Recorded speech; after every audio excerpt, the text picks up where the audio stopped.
Welcome to ID Simplified. In today's session, we'll discuss instance size flexibility within Azure Reserve Instance. So let's get started.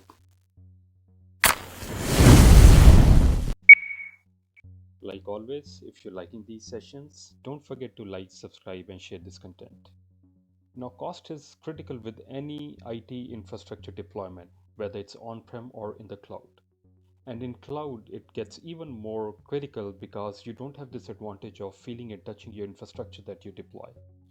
And you should be able to minimize the cost by using every possible tool that the cloud vendor provides you. And reserve instance is a great way of saving money. For 1 year and 3 year term, you can make a saving of up to 40 to 60% depending upon the workload you are choosing.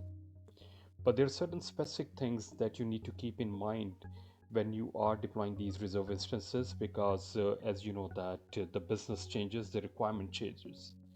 And if you have this option of instance size flexibility, you can still continue to apply discounts to those specific VM instance that you might deploy in the future.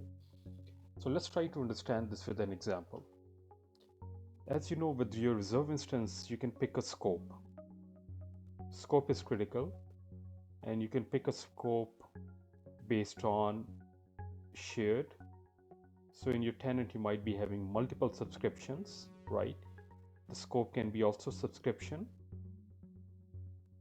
and it can be also even resource group.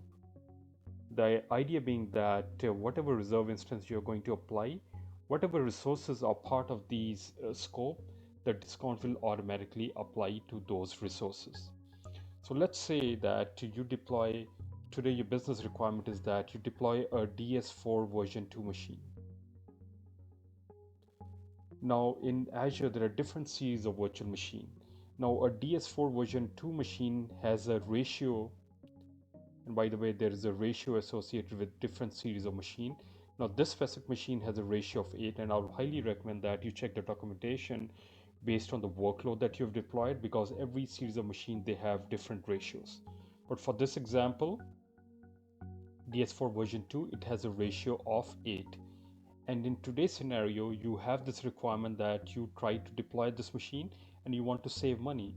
So you can definitely make use of reserve instance, and based on the term, whether it's 1 year or 3 year, you can make a saving of 40 to 60%. Now let's say 3 months or 4 months down the line, your business requirement has changed. And in Azure, there is something what you call a VM family.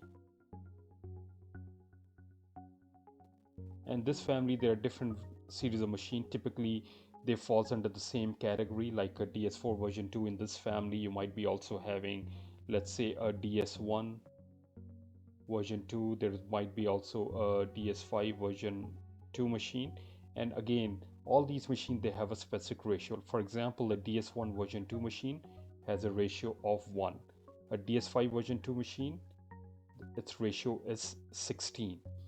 So let's say your requirement has changed and you no longer want this DS4 version 2, and instead of that, you want to deploy this DS1 version 2 and 8 machines.